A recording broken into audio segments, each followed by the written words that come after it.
Okay guys, andito naman tayo ngayon sa ating crypto usapan with Tito Vlogs. Tito, kumusta? Gagawin na ba natin itong regular? Dahil mukhang in demand tayo dito eh. Mas maganda kung gawin natin regular to. Oh, game ka dun ha? Yeah, of course. Game tayo dyan, yes. So, gagawin natin kasi is we're going to do a weekly wrap-up or a roundup kung ano yung mga nangyayari in the world of crypto at in the world of trading para makapagbigay ng mas maraming knowledge sa mga tao on what to do during turbulent times. And siguro sa disclaimer na lang, Tito? Bigyan mo naman disclaimer na hindi... Not a financial advice yun. Yun lagi nila sinasabi. But, syempre doon sa mga kung bago lang, of course, you need to understand that anything that you will hear from us is not a financial advice. Ito po ay kwentuhan lang ng magtito. No? And we're gonna share our thoughts sa inyo kung ano yung nangyayari sa market. And of course, we're gonna share also yung experiences namin. How long have you been into trading and into crypto? Well, para sa akin kasi not as long as you eh. Ako 2019 lang, trading in crypto. Pero before that, I was trading the PSE. Pero not as an active day trader. I would do it more as a position trader lang. I have my investments and I had a broker. Ganun ako dati mag-trade. And I stopped trading after nagkaroon ako ng massive liquidation. Matagal na to, ganito na tayo katanda noong 1997. What? Massive liquidation, 1997? Yeah, I got liquidated in 97. So, that was Asian crisis. Asian crisis. Yes. Okay. So, liquidate ako doon. So, you're trading not just PSE, you're trading also trading US stock? PSE. PSE. Yes, Okay, na-liquidate ako. I was playing the penny stocks, mga IPOs. And nung bumagsak yung buong market, naubos lahat ng kita ko. Lahat, gone, everything. And I was highly leveraged then. So talagang ubos ako. And after that, sobra ako na-traumatized. I stopped trading for a while. And then I got back siguro mga late 2000, mga 2012 basta with the call days, Phil stock. Oh, yeah. Pero teka muna, i-clarify natin kasi 1997, kung Philippine stock market, wala namang margin, hindi naman pwede mag-margin sa PSE. So, yes. So when you say na liquidate ka, meaning the value of the stock that you bought, kasi sabi mo penny stocks eh. So maybe you bought at the top and then it went to almost zero and then it nawala na. But I leveraged some of the stocks. I did leverage it. So in essence, parang nang utang lang ako. Alright. It wasn't a leverage trade. It was I just borrowed money using my assets. And nung nawala ng value, damay lahat. Lahat damay. So, basta grabe yun. Sobrang traumatic nung experience. So, trading crypto, 2019, I started with Bitcoin. And I wasn't trading. I was just hodling. And then by mga early 2020, nag-umpisa na ako mag-trade. Yan. Mga January, Feb, nag-umpisa na ako mag-trade. And then from there, tuloy-tuloy na. And I got really heavily invested in trading during the pandemic. Ang sarap mag-trade. Wala kang ginagawa sa bahay. Oh, yes. Yeah, that's true. So, nung nagsimula ka sa crypto, it was spot. Spot, yes. I mean, diba? So, yes. So, dyan lahat nagsisimula sa spot eh. Yes. Even leverage trading nga, ang gulo. Sabi ko, pucha, itong leverage na to. First time ako nag-leverage trade sa $100. Wow, naging 200 instant. Sabi ko, grabe, ang galing nito. Instant din, ubos. I think hindi ba lang tumagal ng isang araw, hindi ko nga naintindihan. Yung nagturo sa akin didn't really give me the fundamentals of position size, how big your bets should be, anong mga profit margins and what you should take, ganun. All of that, di ko alam eh. Basta pumasok lang ako, naubos agad. And then I learned it na. Yeah, there's so much to learn talaga sa trading eh. Kaya napaka-dynamic niya, no, na wala siyang one size fit all eh. Wala siyang strategy na pagka successful doon sa isang trader and pag inadapt mo, automatic magiging successful ka na, 'di ba? So, one thing na common na nakita ko observing a lot of traders, not just local but international traders as well, is yung risk management. You mentioned kanina yung position size, 'di ba? Yung leverage. So, yung risk management na yon, kahit anong system yung gamitin mo, anong strategy mo, kailangan talaga eh. Yun yung nakita ko na sabi ko, ito yung pagkabago ka na trader. Even me when I was new, walang risk management eh. Luckily ako, when I started sa PSE, since walang leverage. Wala din nga, oo nga. So, ang journey ko started with blue chip companies, tapos na-inep dahil ang bagal. May lumilipad na mga penny stocks, then lipat din ako sa penny stocks.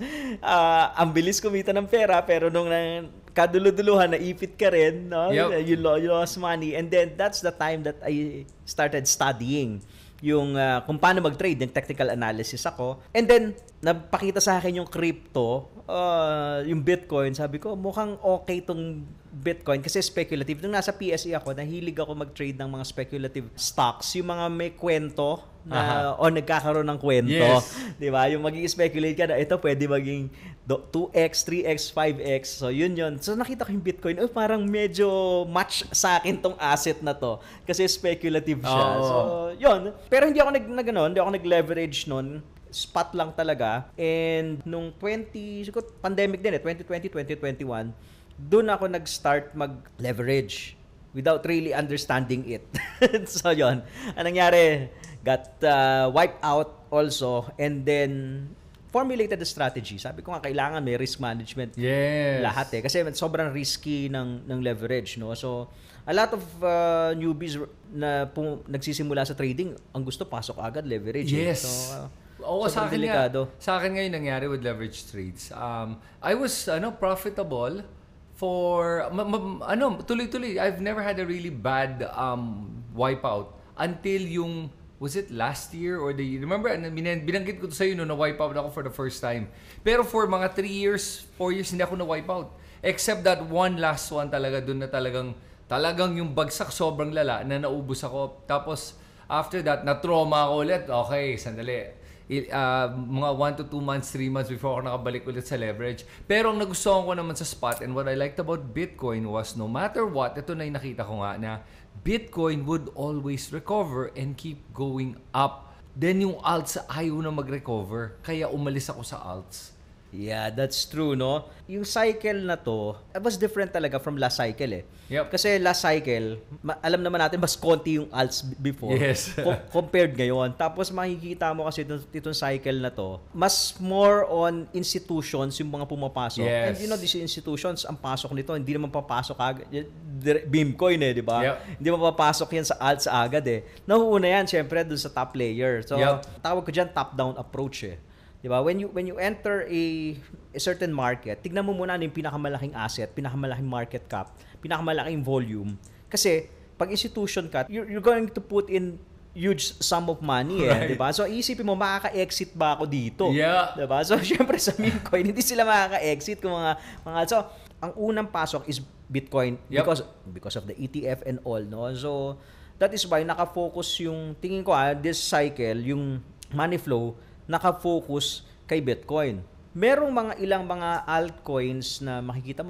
Meron namang mga successful ones, di ba? Na mga lumipad, may mga nag-all-time high.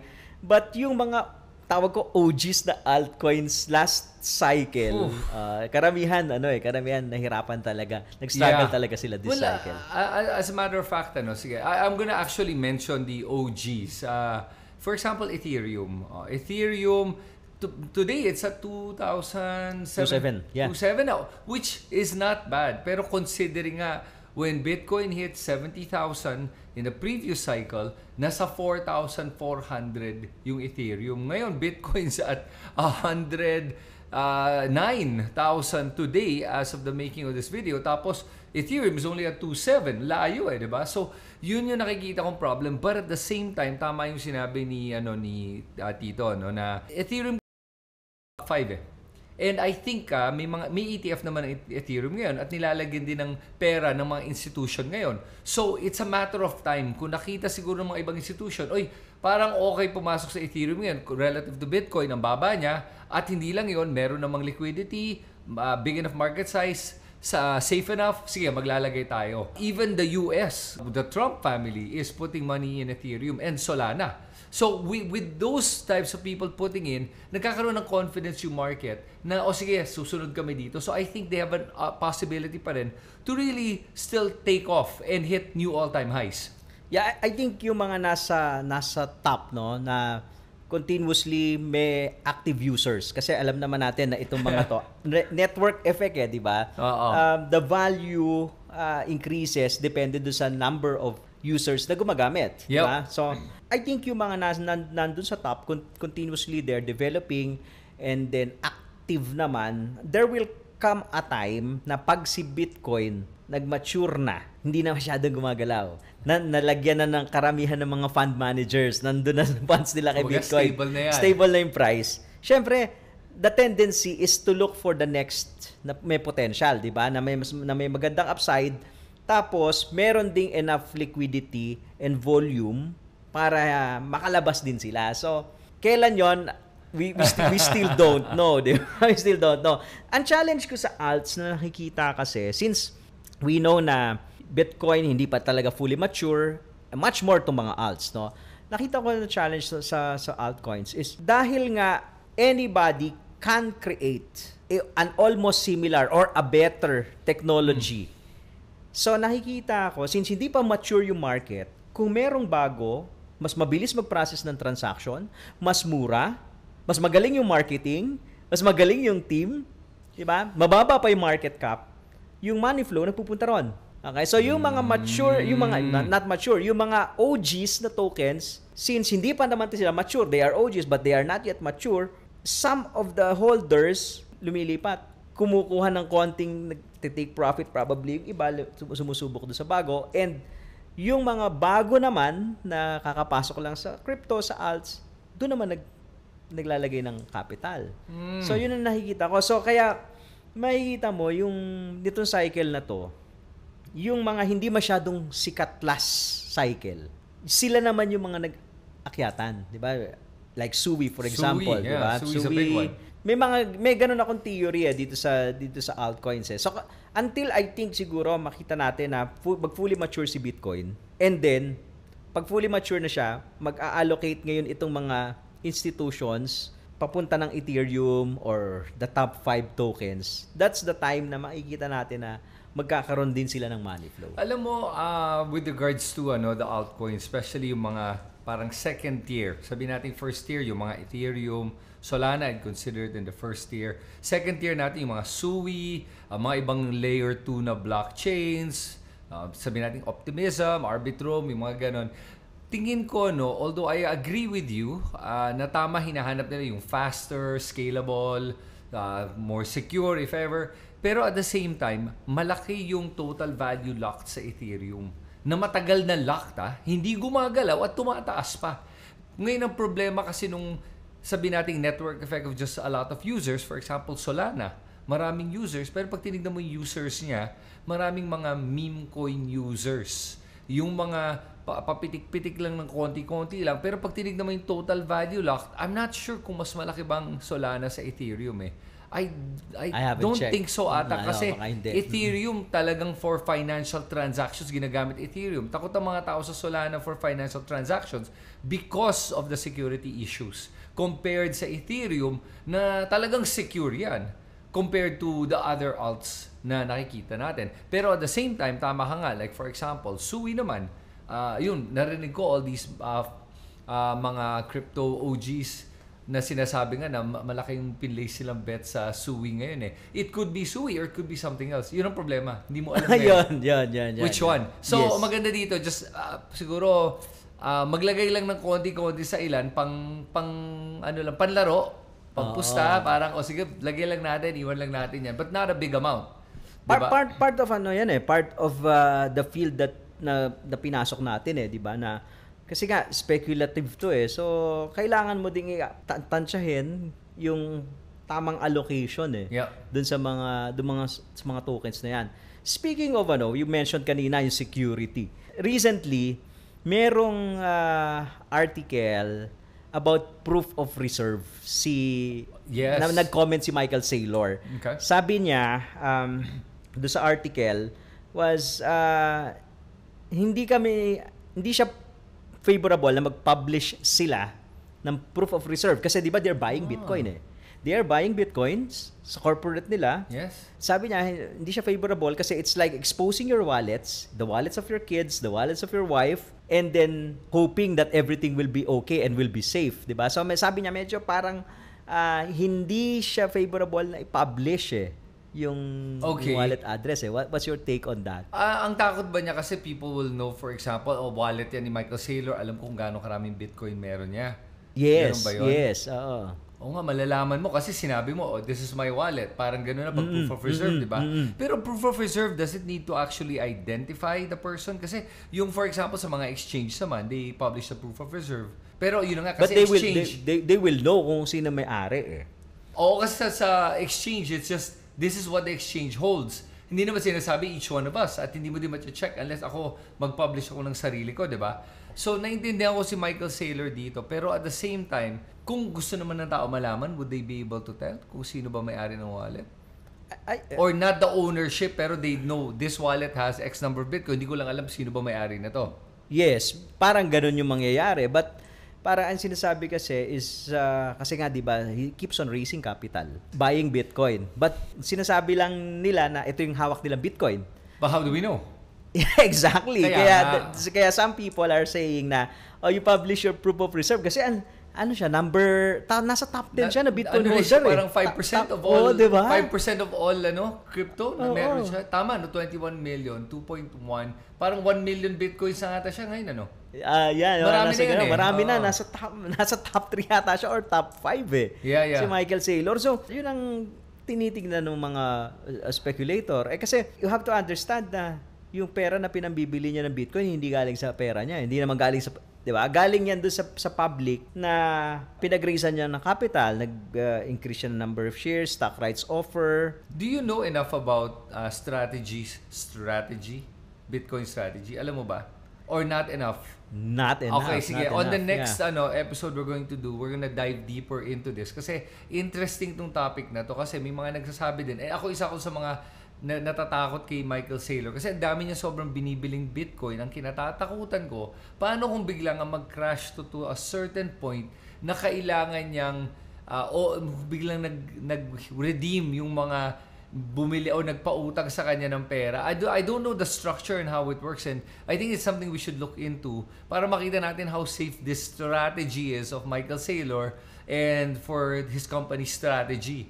Kasi yun yung palagi kong pinag-iisipan I don't have sleepless nights about it naman, pero it's something that I've been thinking about paano. Pero somebody mentioned to me nga na parang the number of Bitcoins they have, the value of Bitcoins they have compared to yung magkano yung hiniram nila is parang 10 to 1 or 10 to 2 or 1 to 5, parang ganon. Hindi, malaki daw sobra yung Bitcoin valuation nila, yung hawak nila, na kahit na bumaba daw yan ng 50%, kaya nila i-cover lahat ng debt. Pero again, I want to look into this a little bit more, kaya I wanted to ask you kung alam mo yung anong strategy ni Michael Saylor dito So maganda mapag-aralan yan kung ano yun. pero yung yung naintindihan ko yung sinasabi nga ni Michael Saylor kasi nga dumadami ngayon yung mga Bitcoin crimes. Yung narinig mo ba yung isa sa New York? Sa may Manhattan, tinorture niya yung kaibigan niya para makuha yung 16-word phrase niya. Yung seed phrase. Tinorture kaibigan, in-electrocute, tapos lahat talagang pinutulan nata pa ng daliri. Tapos nakatakas lang kasi binigyan niya ng fake 16-word phrase. Tapos habang tinatype, tumakbo, nahuli yung guy. Pero tapos yun sa France nangyari din. Yes. Sa Paris. So yun, nakakatakot talaga right now. Kaya nga, may mga friends ako sinasabi sa akin, don't tell people though that you are a Bitcoin maxi. And but the thing naman, let's say I'm a Bitcoin maxi, konti lang ng Bitcoin ko. Sa ano nanakawin mo doon? Compared sa mga nasa bangko. Nasa punta ka sa 7-Eleven, siguro mas marami pang pera kaysa sa Bitcoin ko. Liit na Bitcoin ko. Anong kukunin mo doon? Ilang zeros yun? 0.000000001. So, wala din naman kukunin I mean, unless nga, dangerous nga ba talaga? I mean, the Philippines, do you think it's dangerous to be holding Bitcoin? I think naman it's anything kasi, kumbaga, yung crimes naman kasi, hindi lang siya related sa Bitcoin, di ba? Yes. Anything pwedeng mangyari talaga. It's really possible. But recently, kung makikita rin naman natin, maraming crimes din na nag-involve yung cryptocurrency Yep. dahil, yun nga, nagagamit for mabilisang transaction and payments eh. Pero lagi ko ang argument, sabi ko, yung fiat money din naman for the longest period of time can be used, di ba? True. Yeah. As a matter of fact, what's interesting lang kasi is lately nga, pag makita mo yung mga narinig mo mga criminal activities na nangyayari sa Pilipinas, yung mga pogos, at yung mga kidnapping, yung narinig mo yung kidnapping nung Chinese national, di ba? Anong ginamit nila? Kinonvert nila, himuyi sila actually in crypto. Nabayaran sila in crypto, tapos kinonvert pa nga, I think, to Bitcoin, tapos nilabas sila out of the country using crypto, at may nangyaring isa pang incident, crypto din ginamit, at mga iba't ibang mga money launderers, crypto ginagamit. There's a lot of crypto crimes right now. I don't think it's as big as fiat, yung cash. Malaki pa rin yung cash. Yes. Kasi pag tinignan mo, ang mga corrupt na politicians, favorite pa rin nila cash. Kaya nga tuwing kunwari, kailangan sila mag-launder ng pera, wini-withdraw nila cash at nilalagay sa bahay. Kaya kailangan nilang i-convert yan to some sort of an asset kasi ang hirap na may hawak kang cash at yung cash mo na sa bahay. Nabalitaan ko nga, for example, yung issue kay Napoles. Naalala mo si Napoles? Yes. Nung ni-raid daw yung bahay niya. Again, hindi ko to alam. Nakwento lang sa akin. Kaya hindi ako sigurado you can verify this. Na parang pagdating daw sa bahay niya, may binakbak daw sila atang wall. Pagbukas ng wall, cash daw lahat. Talaga? Oo, ganun. Parang may napanood ako sa Netflix na ganyan.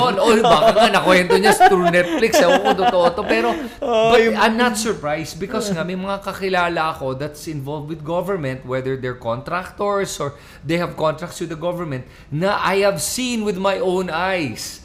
Cash. 10, 20 million, 30 million. Nakalagay lang dyan. Yung ganun ka harap-harapan cash. So alam ko malaki pa rin yung cash, including nung last elections. Naalala mo ba to? 440 million pesos, if I remember correctly, was seized na nakalagay sa mga suitcases. That was, yan in ba yung Cebu. Yeah. Papuntang Manila on a private jet. Ang tanong, sino makakakuha nun? So cash is still a lot. Yes. But it doesn't mean crypto is not being used. Marami nga gumagamit din, di ba? Nakakuha ka na ba nung mga yung mga message na, ay, dito may mabebenta ka bang 5 bitcoins or 10 bitcoins or parang 10 million pesos or 100 million pesos na bibili daw ng crypto. May mga narinig ka na Dati naging naging parang kakilala ng kakilala, ganun eh. Naalala ko nung time ng mga yung bago lang yung Nokia cellphone. I don't know if you know this story. Ito. Grabe, ganun ka Nokia. Nung mga I think late 90s to. Nung hindi pa masyado maraming dumadating na cellphone dito, marami din ganyan transaction. Ay, may kailangan ako 100 units, 200 units. Ito yung presyo, ganyan. So, naalala ko tuloy, sabi ko parang ganito din yun dito sa sa crypto. Medyo similar. Tapos parang ang layo na nung transaction, parang kakilala. Tapos never may natutuloy. Yes. So ano yung MO nun pag ganun? Hindi ko alam eh. Ano yung nambubudol sila? Obviously, ano yung binubudol doon? I don't know kung ano yung MO nun. But maybe, syempre yung risk, no, kung ma-expose ka na meron kang ganito, then you're willing to transact. So yun yung mga risk. Right. Sa akin kasi naalala ko yung pumasok na nga yung sa Bitcoin, ang daming ganun na may mga nagbe-message sa akin na, hey, do you know anyone that can sell 50 million or 100 million? May cut tayong dalawa dito. Agad sinasabi, budol yan. Hindi totoo yan. Sino nagsabi sa'yo? Siya ba mismo yung bibili? Hindi, yung kaibigan daw niya. I go, exactly. Tanungin mo sa kaibigan niya kung sino yung kaibigan niya. Walang makakabagit. And then eventually, they stop na. Sabi ko sa'yo, ikaw, get rich quick kayo. Anong problema? Stop that crap. At sabi, minsan nga tama ka. Paano kung tinanong nga sa'yo? May mabebenta ka bang 1 Bitcoin, 2 Bitcoins? Nakakatakot sabihin na meron eh.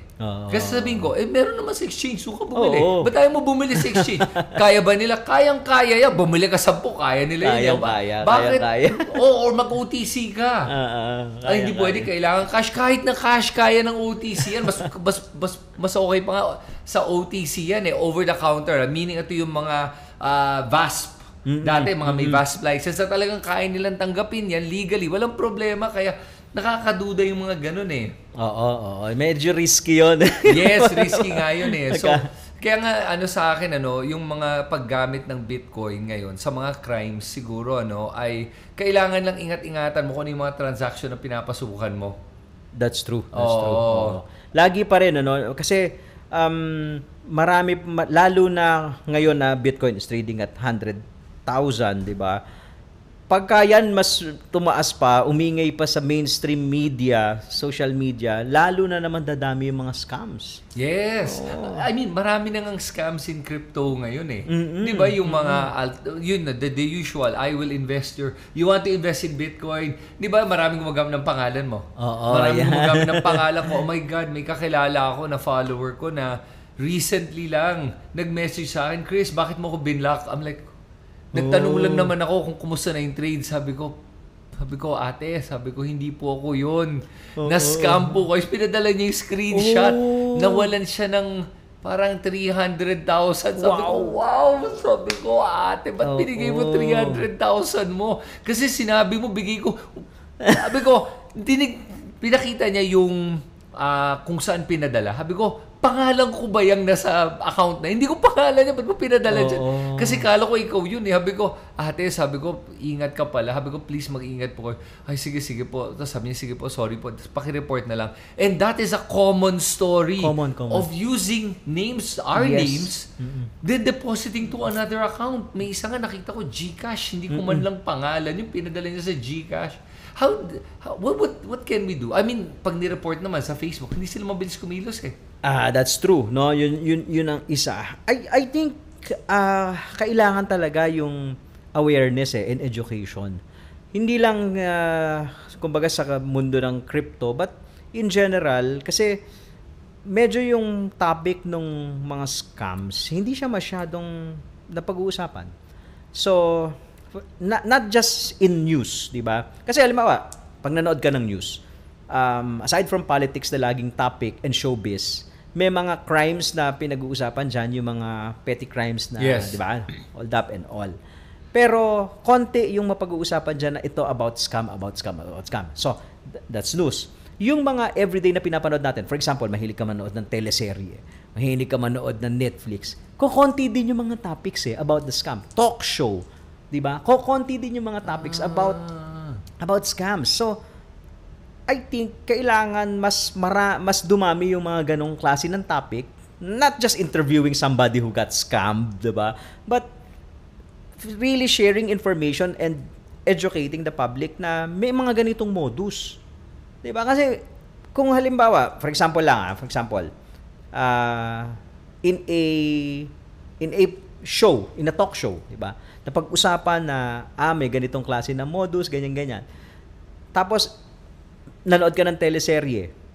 Pag nanood ka ng teleserye, napag-usapan din na gano'n. Nanood ka ng showbiz, napag-usapan din na may ganito din na modus. Medyo yung public magiging aware So, yun yung nakikita ko na kailangan gawin. It's really more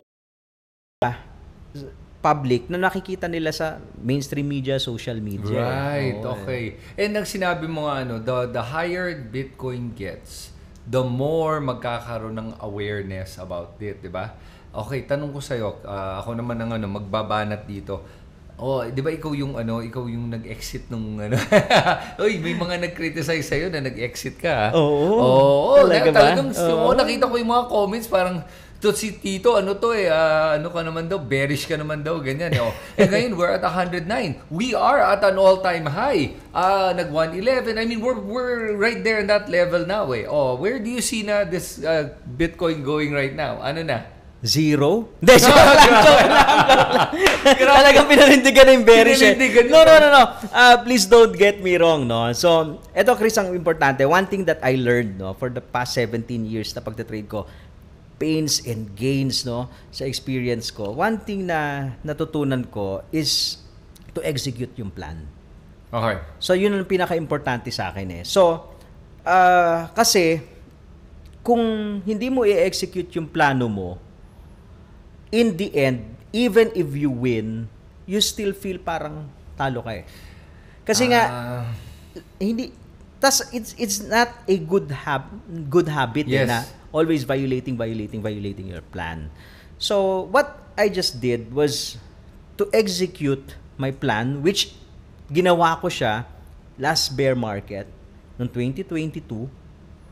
Sabi ko, ito yung plano ko na exit ako, kinumpute ko kung ang target price ko noon was 90 to 105, remember? Yep. Yun ang tina-target. So nung na-hit yung target price ko, I have to pull the trigger because that's my plan. Right. That's my plan, di ba? So of course, the market will always go up, will always go down, 'di ba? Nung nabenta ako, bumaba. Ngayon umakyat na naman, 'di ba?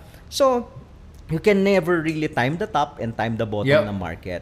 Pero what's giving me peace and satisfaction is the fact na in-execute ko yung plano ko. Okay. So, tanong ko sa iyo ngayon, now that Bitcoins are 109,700 to be exact, kasi kakabili ko lang ulit eh.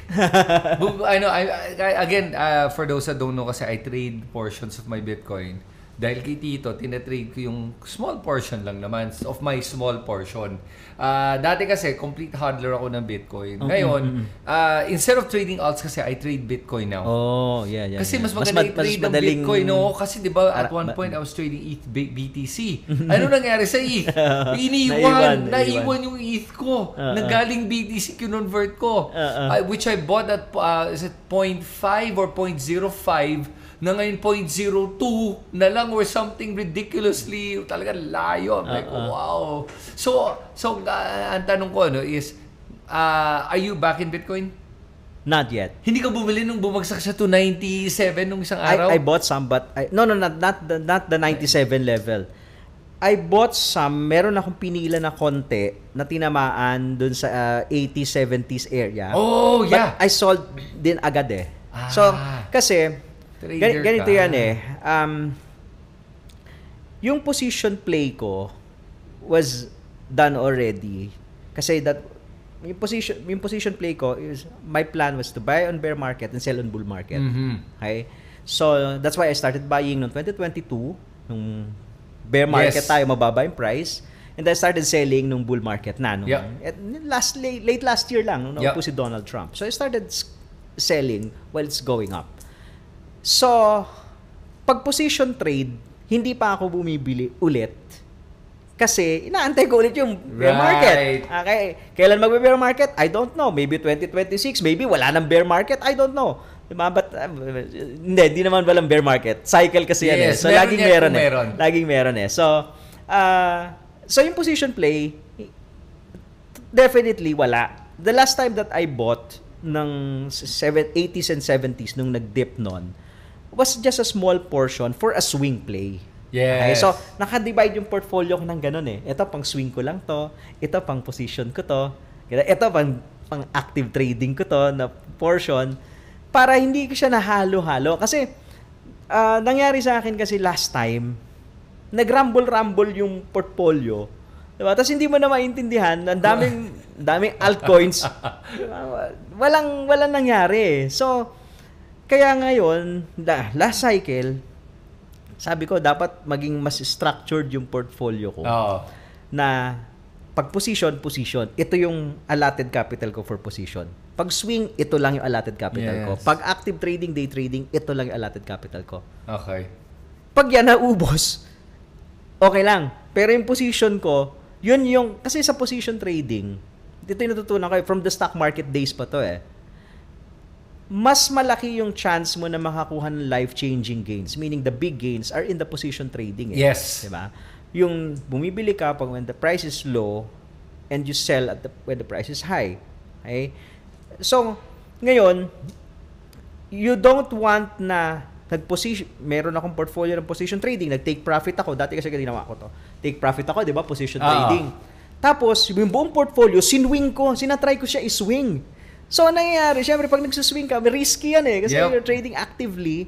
So, may risk dyan. So, nababawasan pa. Pagdating nung time na kailangan mo ng mag-position, wala ka ng pang-position. Diba? So, yun lang. Yun yung take ko, no? So, pero, to answer your question, if I started buying Bitcoin for position, no. You're gonna hindi wait pa. for the big dip. Yeah. For that big position play. Yes. I'm gonna wait and start. Okay, may season kasi siya na kailangan mo mag-accumulate. Parang gano'n, parang nagtatanim ka, di ba? May season na kailangan mo magtanim. May season na kailangan mong, pag nagtanim ka na, didiligan mo na lang, aantayin mo na lang. Tapos saka mo aanihin. Diba? Tapos inaanin mo na nga. Siyempre. Oo, tapos nakita ko nga yung the fruits of your labor sa baba Ganda nun Oo, di ba? Puti. Yun ang gusto ko. Puti. Pating. Yung pating. Oo, yung pating na Bumili tayo ng pating. Talagang pating talaga Grabe, ganda nun. Sabi ko, yun ang bibili ko rin Magkaka side by side tayo, parehong puting pating. Yeah, puting pating. Oo, ganda nun. So, okay. So, sige nga, para sa mga viewers natin. So, anong assessment mo where Bitcoin's going right now? We're in June na. Okay? We've done that first stop, January, and right now we are around that same level. Anong nakikita mo dito for this cycle in 2025 and moving to 2026? Sige. Okay. Technical muna, no? Sa technical, sa chart ko kasi sa technicals, I have this upward sloping parallel channel sa weekly time frame, which, yan yung nahit nung Bitcoin nung 110, that's why it pulled back. Yep. Okay? So, since it's an upward parallel channel, so pataas yung resistance niyan So, right now, parang mga nasa 116. Nag-116 na ba tayo? No. The resistance of the channel. Right. The channel. So, meaning to say, kung aakyat tayo, we will record a new high, most likely, if it will follow the channel, mga 116. And then, it can pull back again, and then, buwelo ulit, paakyat. Kasi nga, upward sloping yung parallel channel. So, hanggat hindi siya lumalabas dun sa parallel channel na yon, as a technician, tingin ko, wala pa tayo dun sa uncharted territories na tinatawag. Okay? What do you mean by uncharted territory? Ito yung lumipad na siya na wala ka nang makitang resistance talaga. Hindi mo na alam kung price discovery. Price discovery. Yan. So, sa ngayon, parang nandun siya, since meron pa rin ako nakikitang resistance sa kanya, na nire-respeto niya, by the way. No? So, sinusunod ko lang yon. But, usually, yung upward sloping parallel channel na yun, nagsimula siya nung way back, I think 2018 pa So, ganun katagal na yun. Wow. Oo. Okay. Pag pinagdugtong mo yon, so, ang layo na ng parallel channel na yun. So, every time it hits the top, it corrects, and then, during bear market, it hits the bottom.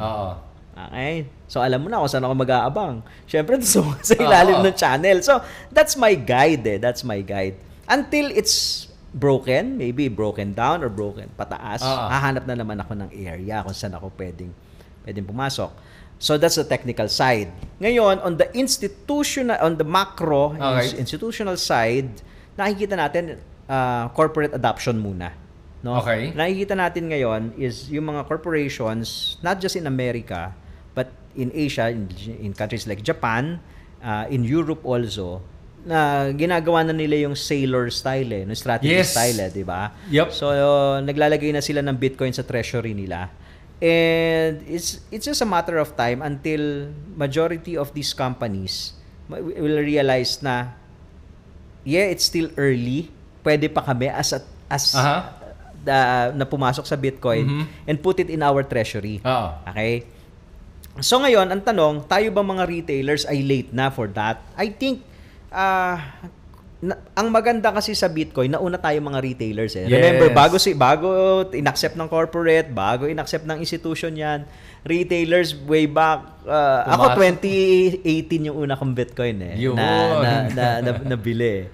So, meaning, nauna tayo So ngayon, kung magpapasok ka, makakasabay na natin yung mga corporate na bago. Okay? So, less than 1% pa lang yan. Until siguro a few years pa, mas marami na mag-a-adapt na corporate and then mag-a-adapt din yung mga countries. Diba? Kasi right now, wala pa tayong yung strategic reserve, inaantay pa yan sa US. No? So, although kanina may mga nabasa akong mga news na about it, na may mga nagsusulong na bill sa Senate and Congress ng US for that Bitcoin strategic bill. So once na ma-approve naman yan, Okay, so it will be adopted by nations na. Okay, it will be adopted by nations na. So the question is, sasabay ka ba sa corporate o sasabay ka dun sa mga nations, di ba? But you have to understand na walang asset na dire-diretso lang yung akyat. Lagi siyang merong Up and down. Up and down siya. Okay. Although pag tinignan mo ang trajectory, even the stock market, even the stock market, if you look at the chart of the stock market, pataas yan eh. Pero along that line na pataas, di ba? May akyat baba palagi. Nagsuswing siya, akyat baba.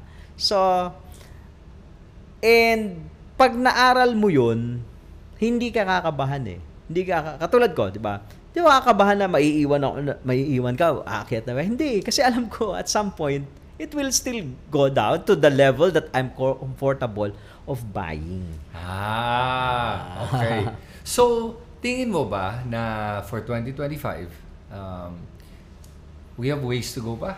Kasi we're already halfway through the year na eh. Ito na. And remember, based on the 4-year cycle, baka, yun na nga, ito na, we're about to hit that peak if we haven't hit it already.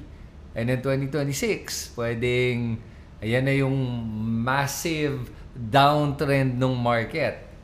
How big, hindi natin alam. Pero anong mga, mo dyan? If we will follow the cycle ng Bitcoin, and yung history niya na diminishing yung return niya, Yep. Okay, discounting all the things that's happening, tignan mo lang yung diminishing return ng Bitcoin every cycle. Kung may upside tayo, tingin ko konti na lang. Okay, very little upside na. For this cycle okay, kasi na-mention mo nga nasa halfway through na tayo ng 2025, and then if we'll follow the cycle 2026, di ba? Dun yung mga collapse eh. So we have a little upside pa siguro kung sakasakaling meron pa nga. So ibig sabihin, kung halimbawa kung mag-i-strategize ako ngayon, it's more on a swing trade na lang talaga, na in out. You buy when it dips and then you sell when it rallies. Buy when it dips, sell when it rallies. But never na mag-i-start ako mag-buy for my position play. Yeah, okay. So yung sizing lang yon basically. Don't bet for a position. Don't make a position bet right now. Swing bet lang in terms of size. Yes. Okay. Yes. Okay, sige. Pero again nga, hindi natin alam kung magkakaroon pa ba ng yung massive na downturn o hindi na. Baka ngayon yung pagbagsak niya, maybe, yun na nga eh. Kasi parang muted na yung movement ng Bitcoin compared to dati. Hindi na kasing volatile yung swings niya eh. So, it's possible we don't get that 60-70% drop. Let's say even if Bitcoin hit, sabihin natin ng 150 this cycle. Pag bumagsak yan, hindi na siguro yung bababa ng 70,000. Or, yeah, I mean, but we don't know. Again. We don't know. Actually, we don't know. But if you take a look at mature markets, again, sabi nga natin kanina, Bitcoin is not yet mature. If you're gonna take a look at mature markets, like the US stock market, pag bear market nila, it can correct 20-30% eh. So meaning to say, mature market na yun. Mature na yun, 20-30%. Okay. So, sabihin na natin on the conservative side, si Bitcoin can correct 30 to 40 or 50%. 50%. Sabi mo na gano'n, di ba? But still a lot. That's still a lot. So that's still gonna bring it down to 75. Sabihin natin, kung tumama ng 150. Tumama ng 150. Okay. So there's still a chance. Okay. So for people that are just wanting to get into Bitcoin now, anong marirecommend mo? If people are wanting to, yung invest long term, is this a good time to buy? Or tingin mo, antayin na lang nila yung next na fear na pagbumaba ng maximum fear, capitulation? Well, depende sa purpose mo. Again, yung sabi mo nga, kung long term kasi, usually ang strategy ko na ginagawa dyan is yung dollar cost averaging. Never one time. Dalan-dala na ako dyan sa one time na bili na yan eh. kaya speaking from experience eh. Yes, kasi sa stock market pa lang, ganyan ako yung. Alam mo, nung nagtitrade ako ng stock market, ayoko nakakakita ng cash sa portfolio ko. Pag meron akong cash dyan, gusto ko ibili kaagad ng stock. Pag nakabenta ako ng stock today, mamaya lang, lalagay ko na naman. So, laging naka-all in, laging naka-all in sa market yung portfolio ko sa Philippine stock market when I was new. So, pag long term ka, hindi pa rin advisable na pag bumili ka today, yan na yun lahat. Diba? Ibig sabihin, you have to strategize. At least pinakamabilis, pinaka-common na strategy is yung dollar cost averaging na on a regular basis, let's say, kasi pag sinabi mo long term, para nag-aalkan siya Di ba? Hindi naman yan, let's say you have 1 million peso now. Lalagay mo na kagad sa Bitcoin yung 1 million peso mo kasi most likely, pag ginawa mo yon, FOMO yon. It's because of FOMO and that's a bad strategy Bakit mo lalagay 1 million mo ngayon? Kasi tingin mo, akit na may iiwan na ako That's really a bad strategy Diba? So, you have to strategize kahit may 1 million pesos ako, tignan ko, dahan-dahan kung paano ko i-allocate ito. Kasi, hindi naman laging green candle ang Bitcoin. Diba? Last week lang, nung nag-away si Trump at saka si Elon, ilang percent? 5%? Diba? Grabe yun. Binagsak. Meaning, you have to formulate your strategy na mag-fit dun sa objective mo. And, para hindi ka mafu-FOMO. Okay. So, ang ganda nun sinabi mo na DCA is a good strategy. And I think for a lot of people, that is what they should be doing. Paano naman mga traders? Pag trader naman, ito yung challenge sa trader Kasi sa trader, for me, kailangan meron kang system talaga. Meron kang sinusunod ka na trading system na whereby alam mo kung saan ka pumapasok, alam mo kung saan ka din lumalabas. Ang tawag doon setup.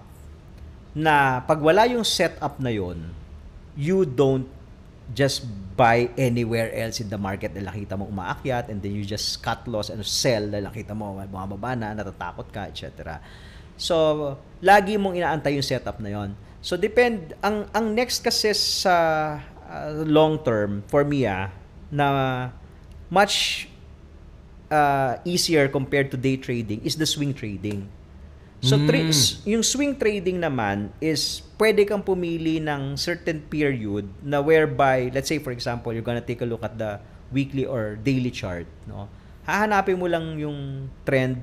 Meron ako tinatawag na SRTC Support, Resistance, Trend Line, and Confluence. Okay. SRTC. So, hanapin mo yung support, hanapin mo yung resistance, hanapin mo yung trend line, and then mag-antay ka ng confluence before you enter.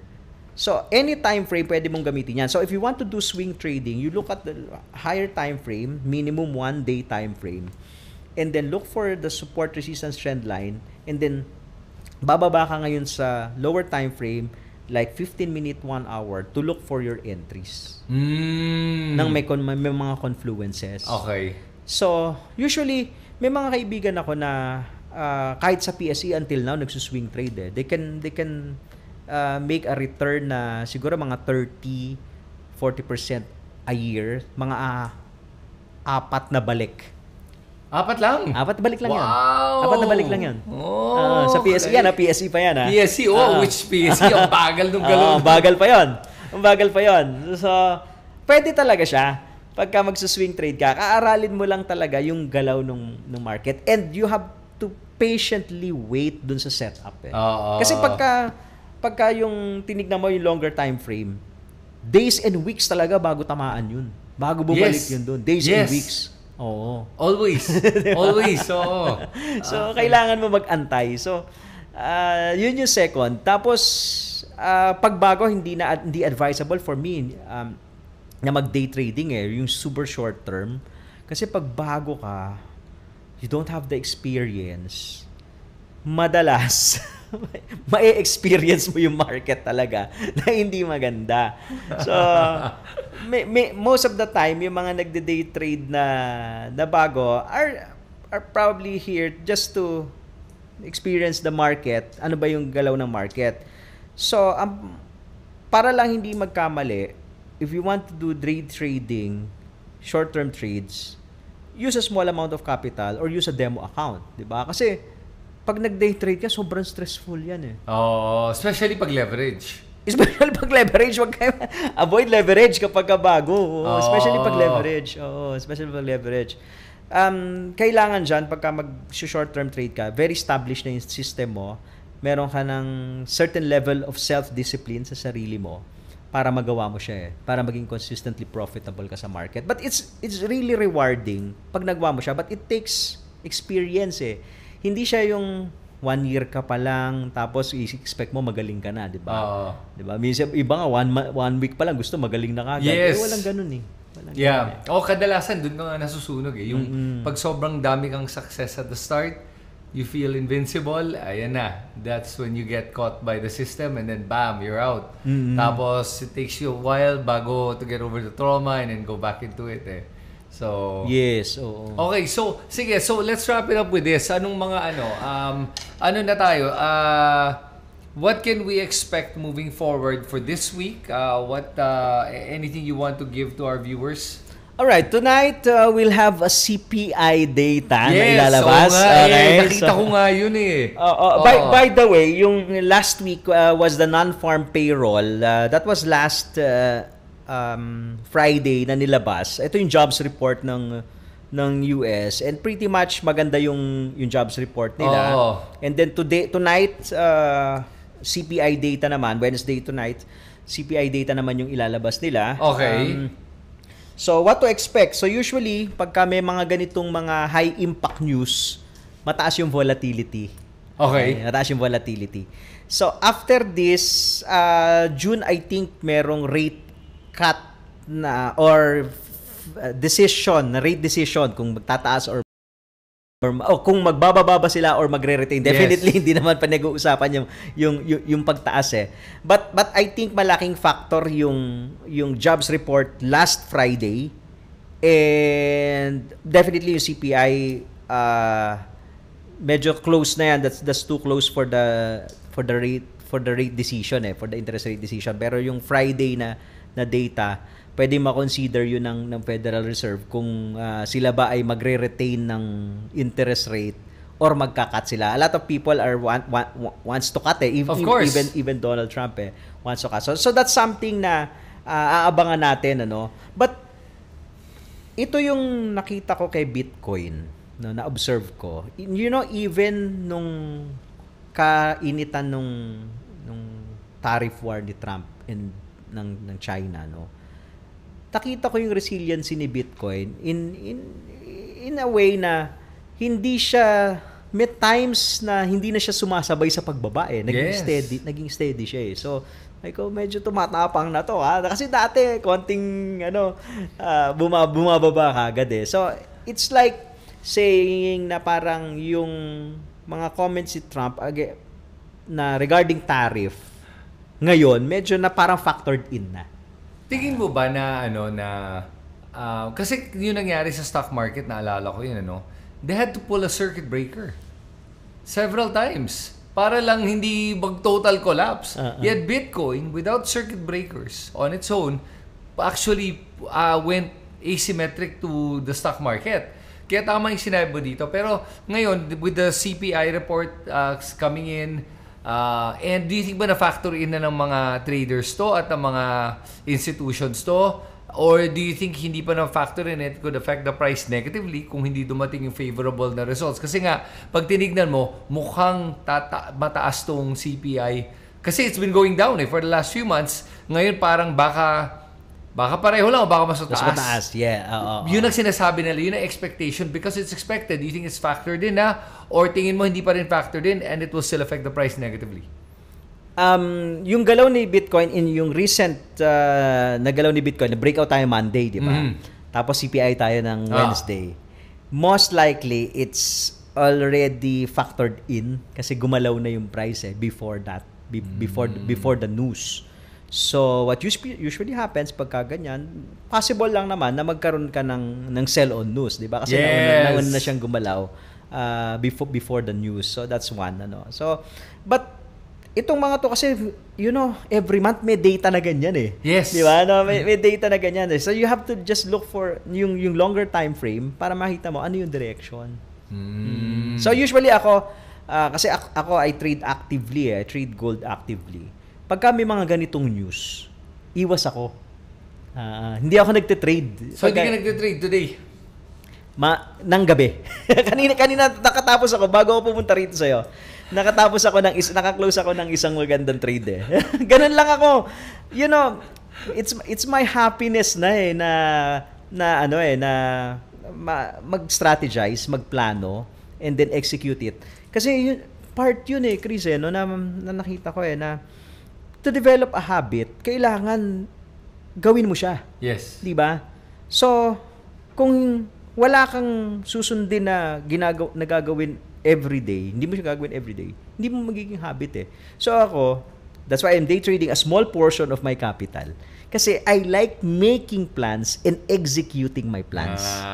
Right. So, pag yung malaking plano na on my position trade, hindi na siya mahirap gawin. Right. Kasi na-develop ko na yun Di ba? Nasundin yung plano ko. Hindi ako nahirapan na magbudega when Bitcoin was down. Hindi rin ako nahirapan na mag-sell even if Bitcoin is still going up. Yep. Kasi nasanay na ako na i-execute yung plan ko on a day-to-day basis dun sa small portfolio ko. That's a great way to end our podcast today. Yung isang lesson na siguro narinig mo paulit-ulit sinasabi ni Tito Vlogs here, no, na execute your plan. Yun na yun at the end of the day. And if you can do that with small trades, you can also do that more so with the big trades. And it develops confidence, self-discipline, and self-mastery. And that's how you make money at magiging tulad ka ni Tito Vlogs na ma-enjoy mo yung katas ng mga prutas na pinitas mo. Ganyan, di ba? Yes. So, with that, anyway, guys, I hope you enjoyed this episode of our podcast. Nag-iisip pa nga kami ng title dito kung anong pwedeng title. Kasi gagawin na natin to once a week. Pwede. Isipin natin title. Mag-suggest kayo kung ano yung title. Tapos, every week, bibigyan namin kayo ng mga tidbits, crypto tidbits, facts, tips, ano yung mga ginagawa namin at yung mga balita in the world of crypto. Salamat sa inyo lahat. Ito si Kristan. And si Tito G. Ayan, okay. And we'll see you guys on the next episode. Okay. Bye. Yeah, bye.